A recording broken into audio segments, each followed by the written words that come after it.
Kwentong Bayan. Magandang araw mga kabayan, itong video na to ay para dun sa nagtatanong. Sa haplas, 100 ml na langis, ito yung panghilot lang. Langis na panghilot. Lalagyan natin ng ilaw para mas makita niyo mga kabayan. Yung di kasi naintindihan last time, ito yung langis panghilot lang. Iba siya dun sa lana. Kasi yung lana may iba't ibang uri ng laman, mga mutya, iba't ibang sangkap para magkabisa, pangontra sa mga nilalang. Ito naman may basbas din ito, konsagradong langis. Ito yung ginagamit panghilot. Kung nagpapahilot kayo dun sa may mga pilay, kung yung amoy nun, yung amoy nyog, eto, gawa to sa ganun. Ginagamit ng mga nanghihilot sa may pilay. Syempre may San Benito din to mga kabayan. Yan siya, 100 ml. Ang pangalan nito ay haplas. Sa lahat ng interesado, mag-message lang. Kasi iilan lang yung stocks na meron ako. 3 na lang yata to. And matagal pa yung susunod na batch. Ito siya, mga kabayan, para mas makita nyo. Yan, sa mga interesado, mag-message lang. Or kung gusto nyo magpa-reserve, message lang mga kabayan. Maraming salamat. Ang kwentong ito ay hango sa totoong buhay. Mula ito sa isa nating kabayan na itago na lang natin sa pangalang Tado. Taong 1963, Cebu.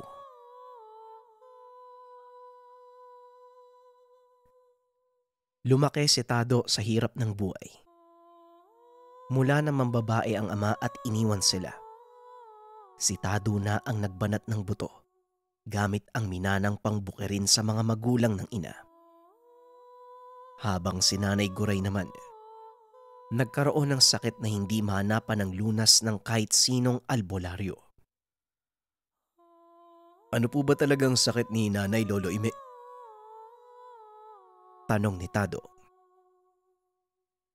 Pasensya na, Tado. Kahit ako hindi ko rin matukoy kung ano talagang sakit ng nanay mo Tugon ni Lolo Ime. Kilalang albularyo sa baryo. Tinuturing na pangalawang ama ni Tado.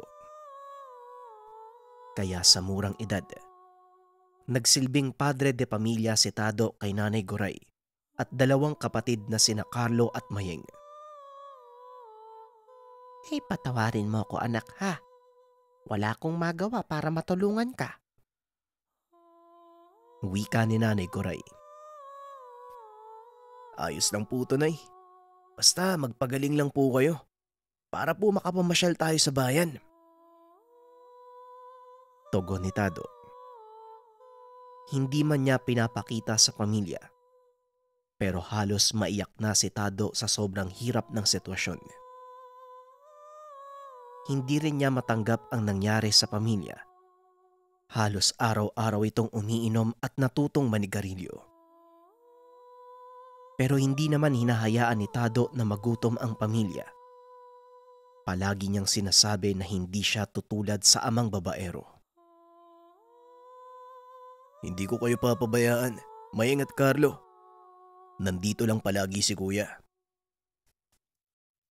Wika ni Tado. Nagpasalamat ang kapatid at sinabing mahal nila ang kuya. Mahal ko din kayo, lalo na si Nanay. Lumipas ang ilang buwan. Wala pa ring balita sa ama. Wala ding pagbabago sa lagay ng ina. Patuloy lang ito sa pagpayat at panghihina. Isang araw, umuwi muna si Tado para maghapunan. Pagbukas ng pinto, hindi to makagalaw nang makita si Nanay Guray. Nakahandusay sa sahig. Sumusuka ng dugo habang kalong ni Mayeng at Carlo. Nay! Nay Mayeng! Ano nangyari kay Nanay? Wika ni Tado. Halos maiyak si Tado noon. Pero hindi pa rin niya pinapakita sa pamilya ang hirap na nararamdaman. Sa isip niya, siya na lang ang pinagkukunan ng lakas ng pamilya. Hindi ito pwedeng magpakita ng kahit anong kahinaan. Dahil sa sobrang pagkadesperado, pumunta siya kay Lolo Ime. Nang matapos sa maghapong pagtatanim ng kamote, kaagad naganda si Tado para puntahan ng matanda. Naabutan niya itong nagbabasa ng itim na libro. Nagulat naman ang matanda sa biglaang pagdating ng binata. O Tado, bakit nandito ka? Tanong ni Lolo Ime, sabay sarado ng libro. Hindi ko na kayang makita si nanay na nahihirapan eh. Kailangan ko na pong gumawa ng paraan. Tugon ni Tado habang namumugto ang mga mata. Hanggang sa hindi na napigilan ni Tado, bumuhos na ang luha nito. Humagulgol ang binata at sinabi sa albularyo na nais niyang mapagaling ang ina kahit sa anong paraan. Pinakalma ni Lolo Ime si Tado. Hinimas nito ang likod ng binata. Matagal ko na sanang gustong sabihin eh. Pero oo, tutulungan kitang malunasan ang sakit ng nanay mo. Wika ni Lolo Ime. Po, paano po? Kahit ano po gagawin ko, mapagaling lang po si nanay. Tanong ni Tado. Mamayang gabi, kailangan nating pumunta sa gubat. Para saan naman po? Ano pong gagawin natin dun? Ay nako, wag ng puro tanong. Basta ito ang sasabihin ko sa'yo. Ihanda mo ang sarili mo sa mahabang paglalakbay. Hindi na nakapagsalita si Tado. Tumangulang ito bilang pagsang-ayon sa matanda. Hanggang sa sumapit ang tinakdang oras na sinabi ni Lolo Ime. Ilang sandali pa umalis na sila sa bahay ng matanda. Habang naglalakbay sa masukal na gubat, pinaliwanag ni Lolo Ime ang bagay na makapagpapagaling sa ina. Pero ayon sa albularyo, meron lang si Tado na isang pagkakataon para kunin ito. Nandito na tayo. Diyan sa parteng yan ng gubat. Diyan ka mag-aantay. Wika ni Lolo Ime. Sige Polo, malaki po ang tiwala ko sa inyo. At saka, para din po to kay nanay. Tugon ni Tado. Maraming salamat sa tiwala mo, iho. O siya, magsiga ka muna banda roon para hindi tayo ginawin. Sige po Lolo, pero bakit pala tayo nandito? Sobrang lamig tapos mahamog pa. At saka, grabe, ang ginaw. Iho, sa ganitong lugar, lumalabas ang mahiwagang mutya. Nagulat ang binata sa sinabi ng matanda.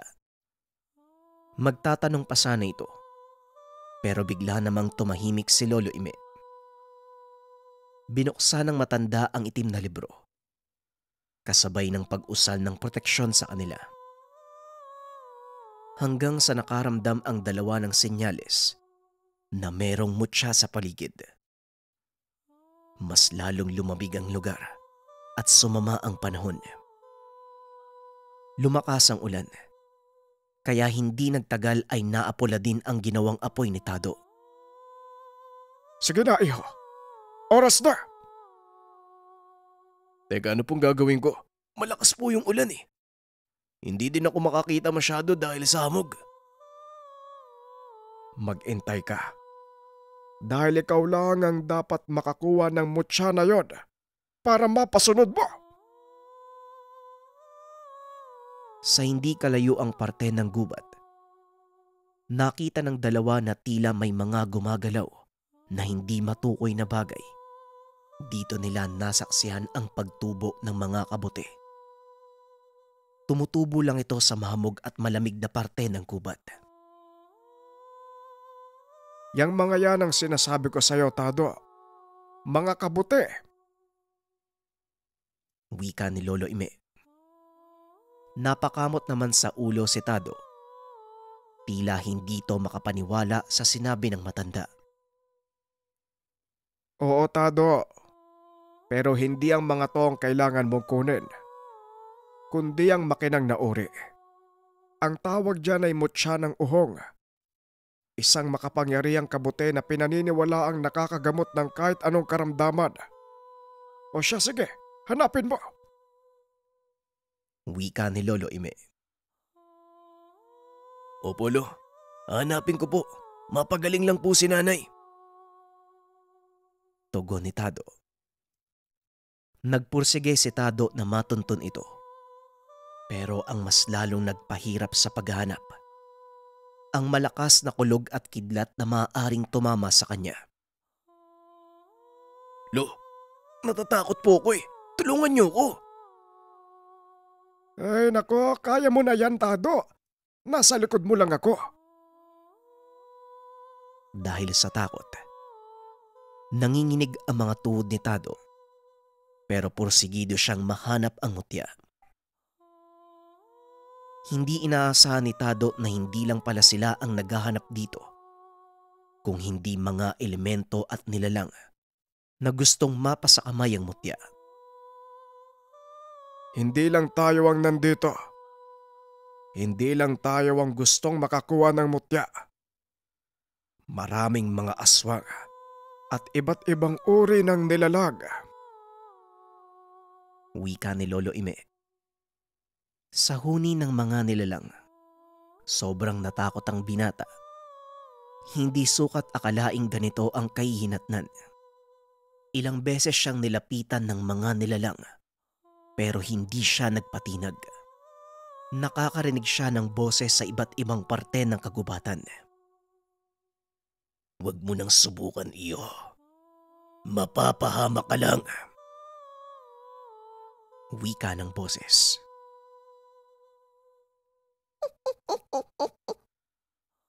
Kami ang makakakuha ng hinahanap mo. Hindi ikaw.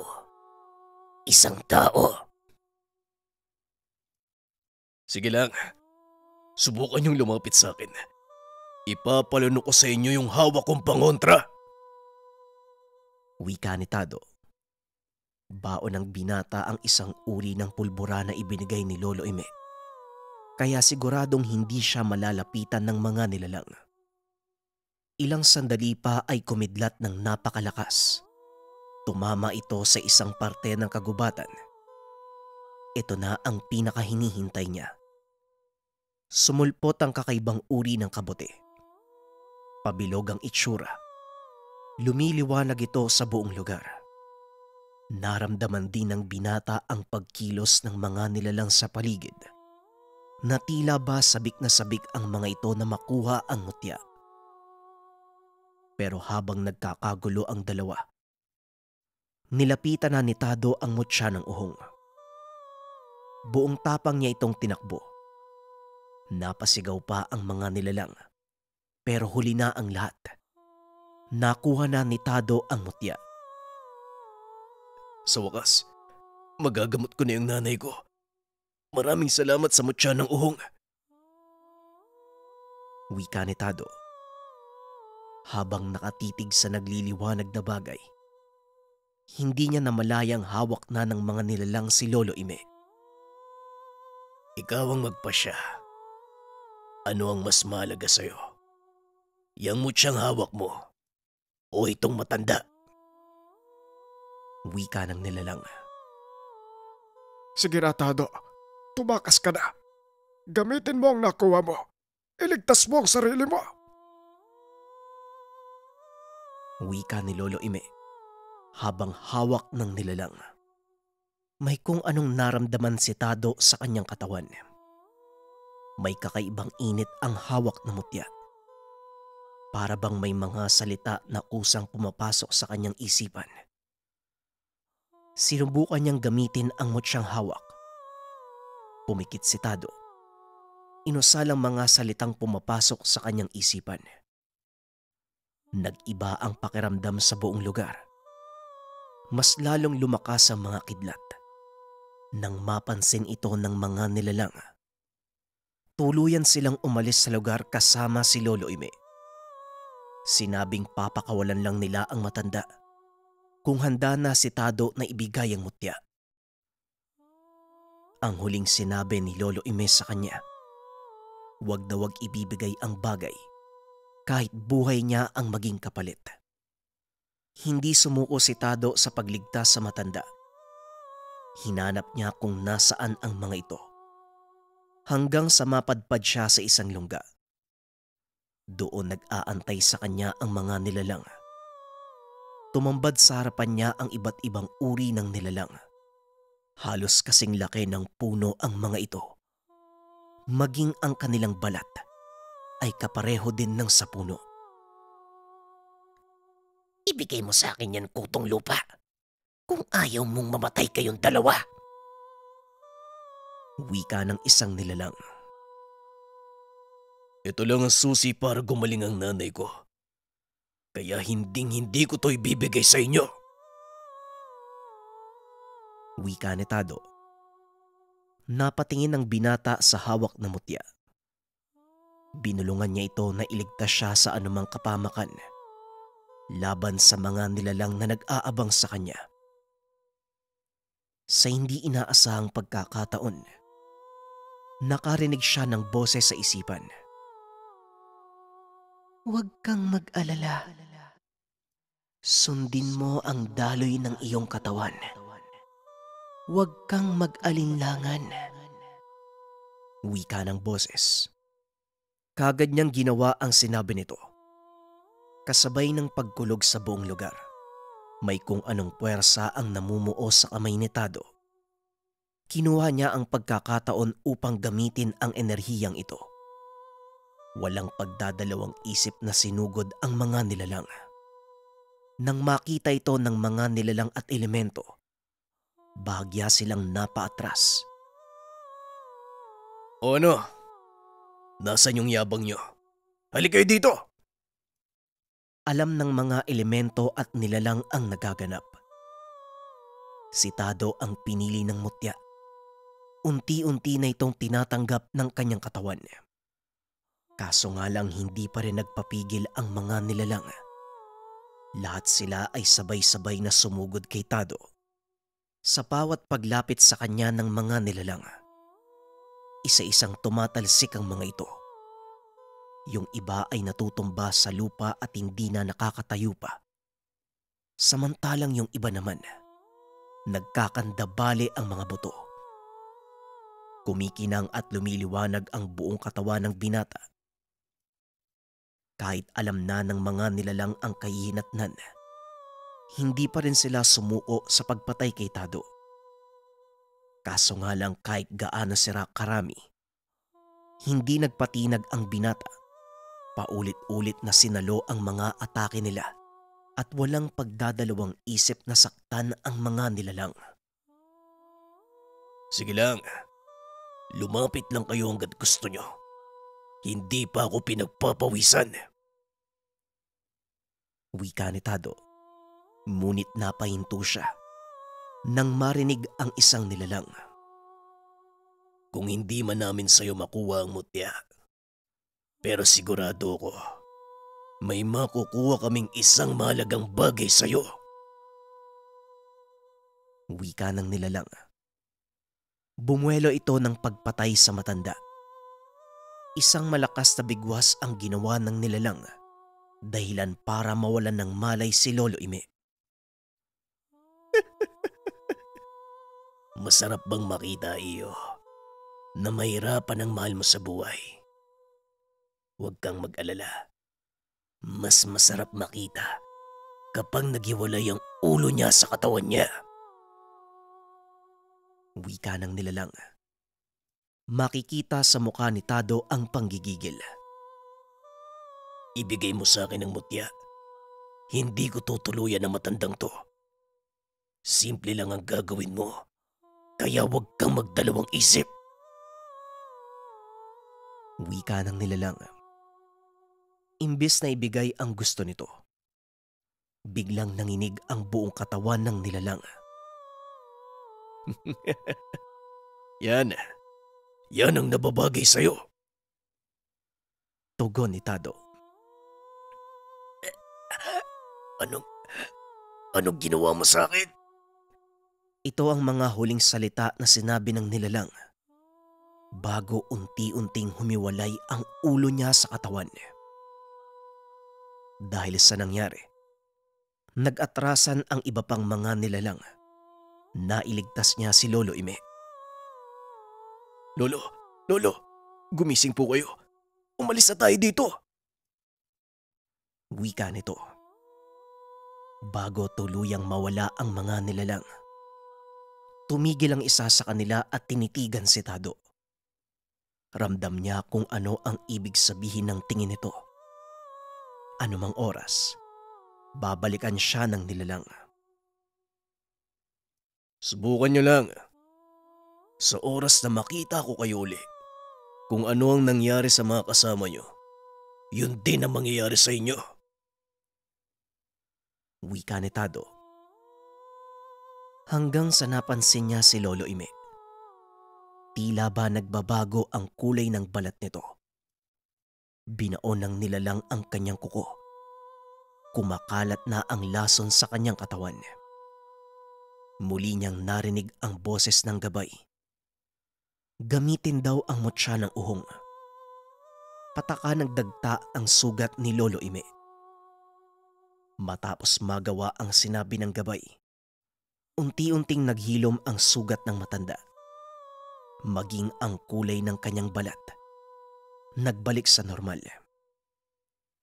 Nang dahil sa kaganapan, masayang naglakad pauwi ng tahanan si Tado kasama ang matanda. Pagkarating, malagim na balita ang natuklasan ni Tado sa mga kapatid. Anong nangyari sa inyong dalawa? Mayeng, Carlo, magsalita kayo. Nasaan si nanay? Wika ni Tado. Patay na ang kanyang ina. Nang makitang wala ng buhay ang katawan ni Nanay Guray, humagulgol sa pag-iyak ang binata. Sinubukan ng binatilyong patakan ng dagta ng mutya ng uhong ang maninigas na katawan ng ina. Pero hindi na ito nagkabisa. Tama na, Tado. Huli na. Wala nang nanay mo. Wika ni Lolo Ime. Kasabay ng maigpit na pagyakap kay Tado. Napuno ng kalungkutan ang buong tahanan. Nang mga oras na yon, tuluyan na silang naging ulilang lubos. Wala ng mga magulang. Huwag kang mag-alala, Guray. Kukup-kupin ko ang mga anak mo. Ituturing ko silang tunay na anak. Wika ni Lolo Ime. Kahit anong lakas ng mutya ng uhong at kayang gumamot sa sakit o karamdaman, hindi na nito napigilan ang kapalaran. Pasensya na po na kung nahuli ako ng dating. Pero dahil po sa nangyari sa inyo, isa lang po ang natandaan ko. Kung ano man ang nakuha kong lakas, gagamitin ko ito upang makatulong sa ibang tao. Hindi ko po hahayaan na masayang ang inyong kamatayan. Ito po magsisilbing gabay sa akin para magpatuloy sa araw-araw. Hindi ako magdadalawang isip na tumulong sa iba. Hindi ako magdadalawang isip na tulungan ang mga taong nangangailangan, lalong-lalo na kung kapos sila sa pangangailangan.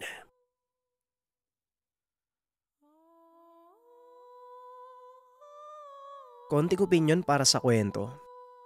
Nakakalungkot lang, no, dahil hindi siya umabot eh. Pero kagaya nga ng nasabi sa kwento, parang kapalaran na talaga yung mamatay yung nanay niya eh. Kumbaga, ito yung naging daan para mapunta siya kung ano ba yung tawag sa kanya. At ito yung tumulong sa mga tao gamit ng nakuha niyang mutya. Maraming salamat sa pakikinig ng ating kwento, mga kabayan. Paalam.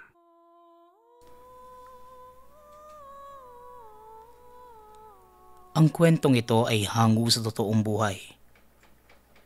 Mula ito sa isa nating kabayan na itago na lang natin sa pangalang Tatay Magno. Taong 2003. probinsya ng Samar.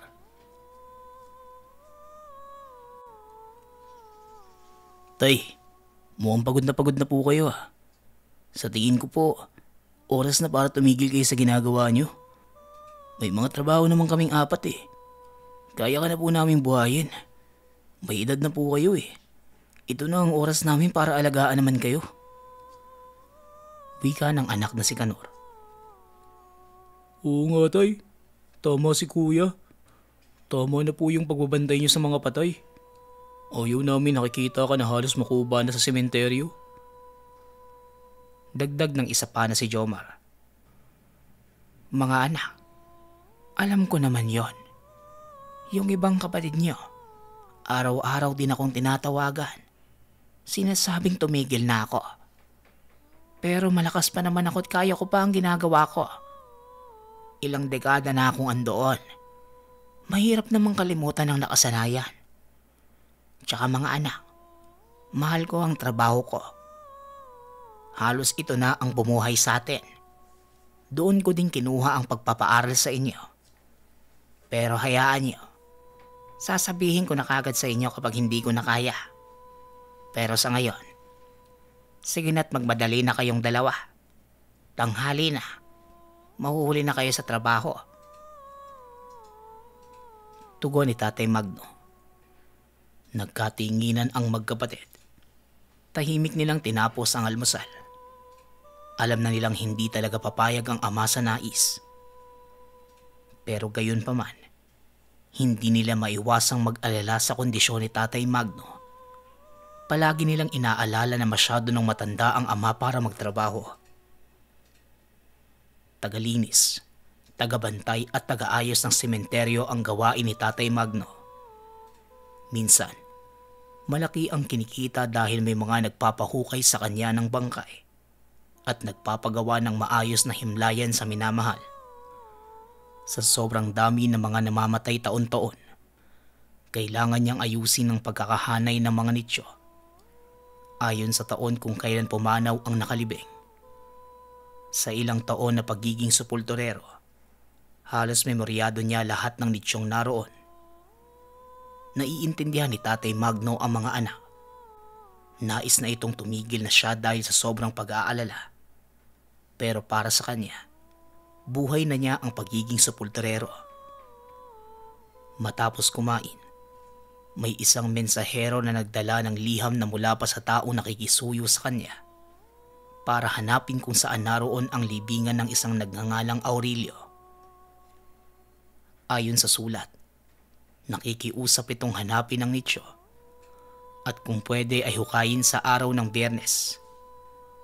Dagdag pa sa sulat, kailangang mailagay ang bangkay sa itim na telang ipapadala sa kanya. Napakunot ang noo ni Tatay Magno. Napapaisip dahil tila kakaiba ang laman ng sulat. Ayon sa kanya, hindi naman yon ang unang beses na maghuhukay ng bangkay. Kaso ang nakakapagtaka, bakit kailangan pang ilagay si itim na tela? Ayos lang po ba kayo, Tay? Mukhang natahimik ka na dyan sa hawak mong sulat ah. Ano po bang laman? Jomar, sabay na tayo ah. Magbabaong ka ba? Tanong ni Kanor. Wala naman anak. Trabaho lang. O siya sige, magbaon na kayong dalawa. Mamaya baka hindi ako makauwi kaagad. May kailangan pa kasi ako asikasuhin. Tugon ni Tatay Magno. Tay, trabaho lang ah. Baka mamaya, didiretso ko na naman sa kaibigan mong pinaglihi sa Syoktong. Ibang klaseng tao yun si Mang Juan eh. May nalalaman pang mga anting-anting. Totoo kaya yun, Tay? Sa ilang taon yung magkasama, hindi ka ba nagtataka? Di wala nga yung bahay eh. Kahit pamilya wala din. Paano po siya nabubuhay, Tay? Tanong ni Kanor. Hindi ko din masasagot yan, anak. Sa tagal naming magkasama, hindi niya ako dinala sa bahay nila. O kaya makilala man lang ang pamilya niya. Pero alam niyo namang malaki ang naitutulong ni Juan sa trabaho ko. Kahit ganun siya, hindi natin pwedeng husgahan. Kung saan masaya si Juan, hayaan na lang natin. Kahit minsan, kahit ako naiisip na may tiniling. Natigil sa pagsasalita si Tatay Magno. Dumating si Juan. May bitbit itong sako at panghukay sa lupa. Magandang umaga sa inyong lahat. Paring Magno, baka may kape ka dyan. Pwede ba munang makitimpla? Pasensya na. Hindi ako nakainit ng tubig. Wala akong panggatong dahil malakas ang ulan mula pa kagabi. Bungad ni Juan. Halika at makapag-almusal ka na muna. Tapos na kami. Yung mga anak ko, papasok na din to sa trabaho. Siya nga pala, Juan. Alam mo ba kung nasaan ang nicho ni Aurelio? Samahan mo nga ako sa Piernes. Pinapahukay yung nicho niya eh. Kaso hindi ko din alam kung saan galing ang sulat. Tugon ni Tatay Magno. Natahimik si Juan at hindi muna tumugon kay Tatay Magno. Dumiretso lang ito sa mesa kung saan nakiupo katabi ng kaibigan. Inabutan na ni Tatay Magno ng baso si Juan. Umalis na ng tahanan ang dalawang anak ni Tatay Magno. Matapos makapagtimpla ng kape, marahang humigop si Juan at bumuntong hininga. Kailangan mo ba talagang tanggapin ang trabaho, Magno? Oo naman. Kilala ko yung sinasabi mo. Siya yung nilibing noong nakaraang araw lang. Sa pagkakaalam ko, marami ang nagkaka-interes sa bangkay niya. Dahil ayon sa balitang may anting-anting si Aurelio, inilagay ng anak niya sa kabaong niya. Pero ni isa sa mga ito, hindi tumanggap ng kahit anong pamana na mula sa matandang antingero. Wika ni Juan. Ano bang ibig mong sabihin? Nakaraang araw lang. Yung nilibing na wala man lang bendisyon ng pare. Akala ko nagpakamatay yon. Kaya nga walang bendisyon na naganap eh. Tsaka tignan mo tong sulat. Walang address na nagpadala. Hindi man lang nagpakilala. Ano sa tingin mo, Juan? Itutuloy ko ba ito? Tanong ni Tatay Magno. Kung ako sa'yo, huwag mo na lang pansinin. Baka madamay pa ang pamilya mo sa gulong yan. Tsaka hayaan mo sila mismo ang personal na makiusap sa'yo. Abay, huwag nilang dadaanin sa sulat. Sobrang tagal na natin sa trabaho. Ngayon lang tayo nakaranas na bigyan ng sulat na ganyan. O siya, sige. Maaga tayo ngayon. Sigurado kung marami na naman tayong tatambakan at aayusin. Napakalakas ba naman ng ulan kagabi? Tugon ni Juan. Napaisip si Tatay Magno. May punto ang mga sinasabi ni Juan. Kaya tinabi na lang niya ang sulat. Ilang sandali pa ang lumipas. Naghanda na ang dalawa papasok ng trabaho. Hindi naman kalayuan sa lugar ang sementeryo. Kaya mas madali sa kanila ang ginagawa. Nagbitbit na din si Tatay Magno ng pala at mga kagamitan sa paglilinis. Bago magtanghali, halos tapos na ang dalawa sa pag-iikot. May iilang mga nicho na kailangan nilang tanggalan ng mga damo. Meron ding tatabunan ng lupa. Makalipas ang ilang sandali, may namataan sila na iilang tao. Nakuha ng mga ito ang pansin ng dalawa. Dahil nakasuot sila ng itim na sotana. Sobrang init na mga panahong yun, kaya hindi maiwasan ng magkaibigan na magtaka. Tara na, huwag na nating pansinin. Baka Natigil si Juan sa pagsasalita nang may lumapit sa kanilang tao. Kayo ba ang tagabantay ng lugar? Maaari niyo bang ituro kung saan ang puntod ni Aurelio? Tanong ni Barog. Oo, kami nga. Aurelio, sa dami ng nicho abay, meron ding magkakatulad ng apelyido. Pwede ba malaman ang buong pangalan ng hinahanap niyo? Pasensya na. Tugon ni Juan. Hanggang sa nakaramdam ng kakaiba si Juan. Napakunot ang noo habang tumitingala sa langit. Dumilim ang kalangitan. Napaisip pa si Juan na muli na namang uulan. Nang napalingon si Juan kay Tatay Magno, nagtanong ito kung may bagyo bang paparating ng araw na yon. Pero umiling si Tatay Magno. Napatingin doon sa taong kaharap ni Juan. Ano? Bagyo baka mo? Abay, yan ang hindi ko din alam. Baka sila alam nila. Nakasuot sila ng satana eh. Wika ni Tatay Magno. Mukhang wala namang padating na bagyo. Pero kung gusto niyo ng unos, baka kaya namin ibigay yun sa inyo. Muling wika ng lalaki. Bigla nitong tinaas ang kamay. Tila magsasagawa ng hudyat. Nakaramdam ng kakaiba si Juan kaya kaagad niyang binalaan ng tao. Nako, hindi na naman ako makakailit ng pangkape mamaya kung uulan. Salamat na lang Barog. Tama ba? Tsaka marami pang tubig ang bahay ko. Kaya pakiusap. Itigil mo na yung pagkumpas mo. Wika ni Juan. Ramdam niya ang hindi magandang presensya ni Barog. Pag-angat pa lang ng ulo nito, alam niyang hindi tao ang kaharap. Bigla namang naalarma si Tatay Magno nang makita ang mukha ng kaibigan. Sa tagal nilang magkasama, kabisado niya ang ugali ni Juan. Inawat niya ito at nanghingi ng pasensya kay Barog. Ayos lang ako. Pero ewan ko lang kung maayos ba ang pag-iisip nito eh. Hindi naman mainitin ang ulo ko. Pero nawawala ako sa katinoan kapag may kaharap akong aswang. Wika ni Juan. Sa ngayon, palalampasin namin ang tagpong to. Pero sa susunod, wika ni Barog. Tumawa ito ng malakas at nang matapos, tumitig ito ng masama sa dalawa. Kasabay ng pagtalikod ni Barog, muli nitong binalik sa pagkatalukbong ang sutana. Ano bang problema? Mukhang nagkakainitan na kayo eh. Oy Juan, umiral na naman bayang. Natigil si Tatay Magno sa pagsasalita nang biglang magsalita si Juan. Pare, aswang yon. Hindi lang siya basta aswang. Kailangan natin ng iba yung pag-iingat. Pwedeng madamay ang pamilya mo kapag nagkataon.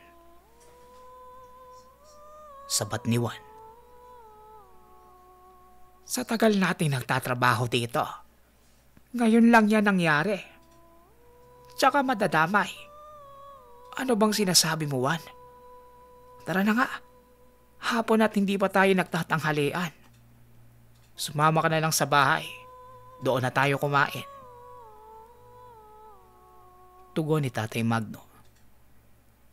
Niligpit nila ang mga gamit at kaagad nang umalis sa lugar. Habang naglalakad, hindi maiwasan ni Tatay Magno na magtaka kung saan dumaan ng mga taong nakasutana. Iisa lang ang labasan ng sementeryo, pero ni hindi man lang nila nakitang lumabas ang mga ito. Doon nagsimulang makaramdam ng kilabot si Tatay Magno. Biglang sumagi sa isipan ang sinabi ng kaibigan. Hanggang sa napansin niya si Juan. Bigla itong nagbanggit ng mga katagang hindi niya maintindihan. Tila may kausap na hindi naman niya nakikita.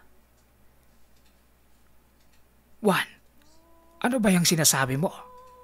Gutom ka na ba? O baka naman hindi ka lang nakainom kagabi dahil maulan? Tanong ni Tatay Magno. Napatakip siya ng bibig. Biglang huminto si Juan sa tapat ng tahanan. Lumuhod ito at biglang nagpatira pa. Habang hindi pa rin tumitigil sa pagsambit ng mga katagang hindi niya maintindihan.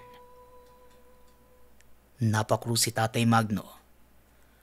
Nakaramdam siya ng kakaibang kilabot sa nasaksihan.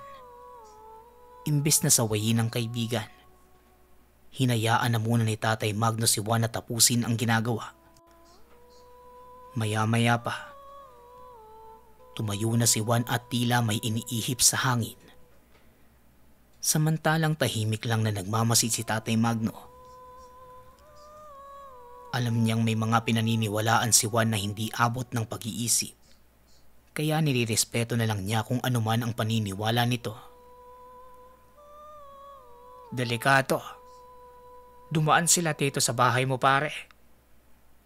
Kahit alam nating wala naman tayong ginagawang masama, pero namargahan nila tayo hanggat di nila nakukuha ang gusto nila. Sigurado akong patuloy lang sila sa paggagambala.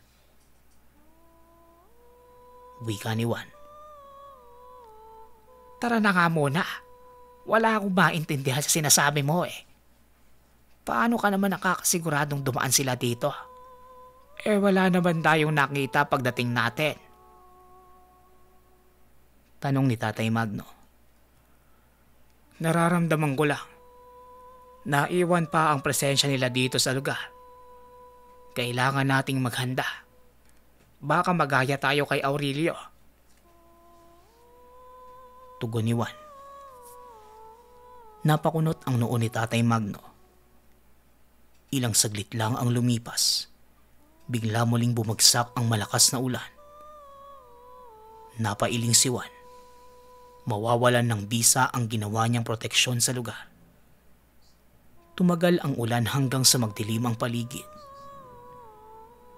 Nagpasya si Tatay Magno na wag nang pauwiin si Juan. Alam niyang wala naman itong tutulugan at baka baha sa pinaglalagian nito.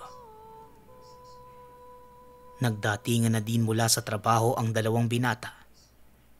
Nagtataka ang mga ito nang makita na naroon pa si Juan. Tay, bakit andito pa tong kaibigan mo? Hindi pa ba ito uuwi? Tanong ni Jomar. Dito na muna siya, anak. Kawawa naman yung tao kung bigla ko lang papauwiin. Lalo pat ganito ang panahon. Tsaka nalaman ko kanina. Baha doon sa lugar niya kaya hayaan nyo na. Sige na. Magpalit na kayo na makapagpahinga. May hapunan na doon. Mga anak, hindi masamang tao ang kaibigan ko. Tsaka alam kong hindi ang gagawa ng ikakasama natin. Mukha lang siyang hindi matino. Pero mabuti siyang tao. Tugon ni Tatay Magno. Oo nga, Jomar. Matagal na silang magkasama ni Tatay. Ano tay? Inom na lang tayo. Total, wala namang pasok bukas eh. Pampatanggal lamig lang. Sabat ni Kanor. Pero hindi sumang-ayon si Jomar. Tumalikod lang ito at sinarado ang silid. Nagkatinginan naman si Tatay Magno at Kanor. Dati pa man, alam ng dalawa na ayaw ni Jomar kay Juan. Lalo pat ayon dito, tila palagi itong lasing at gusgusin. Dagdag pa ni Jomar, hindi ito magandang ehemplo sa pamilya, lalo na sa ama. Samantala, lumalalim na ang gabi. Hindi pa tulog ang tatlo at patuloy lang sa pagtagay. Habang nagtatawanan at nagbibiruan, biglang may bumagsak sa bubong ng tahanan. Natahimik ang mag-ama at inakalang may lindol. Sa lakas ng pagkalampag, naggalawan ang ibang gamit sa bahay. Shh! Huwag kayong maingay. Hindi yun lindol. Andito sila. Ito na ang sinasabi ko, pare. Aba! Alam niyong tumatagay kami dito eh. Barog, ikaw ba yan? Halika't pumasok ka nang makatagay ka dito. Huwag ka na magdabog. Ikaw din. Baka magsisi ka kapag nagulat ako sa'yo. Panta ni Juan. Tay, lasing na yata tong kasama natin eh. Sinong barog? Tsaka sa ganitong oras? Natigil sa pagsasalita si Kanor. nang marinig na umuungol si Jomar. Nasa kwarto niya ito at nauna nang natulog. Napalingon ang tatlo nang maging sunod-sunod ang pagkalampag sa bubungan. Tumayo si Tatay Magno at dali-daling binuksan ang kwarto ng anak. Nanlaki ang mga mata niya nang makitang nakaangat ng bahagya si Jomar sa higaan, habang may kung anong bagay ang nakapulupot sa liig. Napasigaw si Tatay Magno. Hindi niya alam ang gagawin ng mga oras na yon. Nakasunod sa kanila si Juan. Bitbit ang karit at may mga kadaga pa itong sinambit bago hinampalos ang nilalang. Nagbuno sila sa loob ng silid, pero hindi ito nakikita ni Nakanor at Tatay Magno. Hindi nila alam kung ano ang tinataga ni Juan. Sumisigaw pa ito sa sobrang galit. Minuto lang ang nakalipas. Biglang napabalikwas si Jomar sa pagkakahiga at naghahabol ng hininga. Dalian niyo. Buksan niyo ang pinto. Ipapakita ko sa mga nilalang na ito kung paano ko sila babalatan ng buhay. Bilisan niyo. Wika ni Juan. Nagkatinginan pa ang dalawa. Wala man silang nakikita, pero naririnig nila ang tinig nito na tila nasasaktan. Patakbong pinuntahan ni Tatay Magno ang pintuan palabas. Napaatras siya ng bahagya. Umihip mismo sa kanya ang malakas na hangin. Nagtayuan ang balahibo ng matanda. Sa kabilang banda, may napansin silang hinihila ni Juan papalabas ng tahanan. Nang naroon na sa pinto, buong puwersa niya itong binalibag habang may katagang binibitawan, kasabay ng mabibigat na salita. Nanlaki ang mga mata ni Tatay Magno. Tumambad sa harapan niya ang nilalang. Hindi niya inaasahan ang nakita. Nakahandusay ang nilalang na walang saplot habang naliligo sa sariling dugo. Nakatayo naman sa harap nito si Juan, habang nakaamba ang hawak na karit. Sa matapang dyan, magsilabasan kayo nang matapos na natin to. Abay, hindi kayo pumipili ng bibiktimahin. Gayon, harapin niyo ko. Dahil kung hindi, pipira-pirasahin ko tong hayop na to. Hamon ni Juan. Diyos ko, Juan. Pumasok na tayo. Tama na yan. Siguradong matatakot ang mga yan dahil dyan sa hawak mo eh. Hayaan mo na sila. Wika ni Tatay Magno. Umatras si Juan papasok ng tahanan. Hinihingal pa ito habang kinandado pabalik ang pintuan. Hawak ang dibdib habang nagbibigkas ng mga kataga. Inabisuhan niya ang mag-ama na lumikas na muna. Delikado ang magiging lagay ng mga ito sa oras na bumalik ang mga nilalang. Hindi niya matukoy kung anong klaseng aswang ang nakainkwentro. Pero isa lang ang sigurado. Gaganti at gaganti ang lahi nito kaya hindi pwedeng tumagal sila sa lugar. Madaling araw na pero hindi pa rin sila nakakatulog. Nagtimpla ng kape si Jomar habang hawak-hawak ang leeg. Ramdam pa rin niya ang pagkakasakal sa kanya. Pero hindi niya maiwasang maluha. Kung sino pa ang kinakamuhian niya, ito pa ang nagligtas ng buhay. Iniabot niya kay Juan ang mainit na kape, habang kausap nito ang ama at si Kanor. Humingi siya ng pasensya at nagpasalamat. Maraming salamat po. Kung hindi dahil sa'yo, siguro kung ano lang nangyari sa akin, tsaka sa pamilya namin. Kung ano man po yun, delikado nga tayo dito, Tay. Lumipat na muna tayo ng lugar. Doon na lang tayo kila Ate Tina sa Cebu. Pwede naman tayo dun eh. Kanor, tawagan mo si ate nang makipag-impake na tayo. Wika ni Jomar. Oo, tama yun, Magno. lumikas na muna kayo. Ako na ang bahala dito. Mag-aabiso ako kung sakaling may masamang mangyari. Salamat din sa inyo, lalo na dito sa ama niyo. Matinong tao ang kasama ko araw-araw, kaya kahit papano, nagtinuwa ko. Tugon ni Juan. Siya nga pala, Juan. Taga saan ka ba? Sino bang pamilya mo dito? Mukhang wala kang kamag-anak eh. O kahit sinong kapamilya. Tanong ni Kanor. Napapuntong hininga si Juan bago sumagot. Isinalaysay niya ang buhay sa maikling kwento. Isa talaga itong antingero at manunugis ng aswang.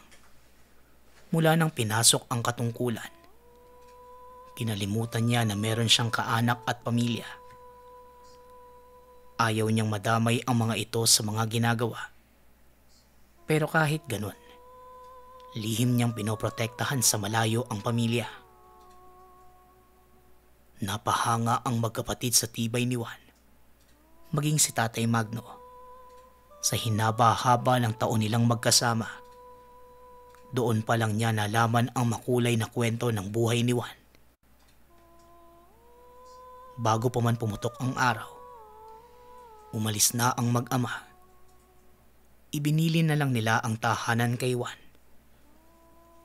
Nagpasalamat si Kanor at Jomar kay Juan dahil sa wakas, nagkaroon na ng rason ng ama para bitawan ang trabaho.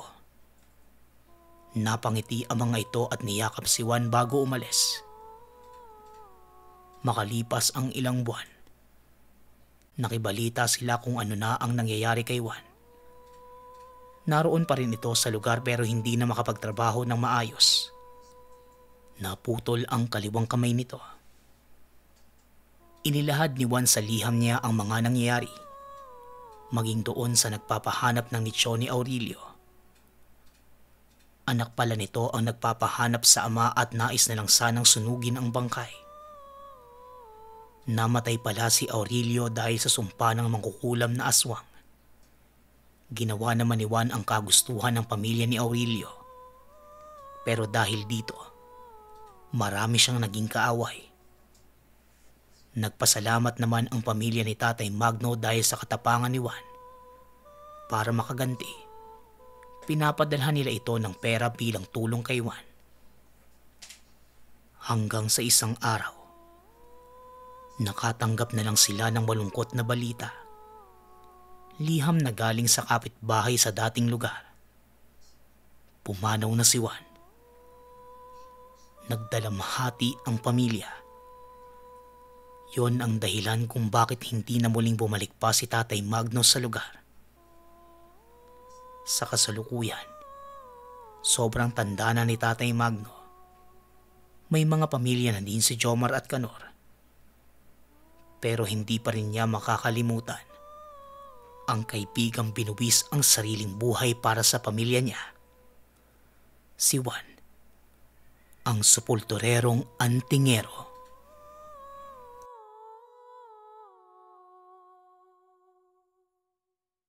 Kwentong Bayan.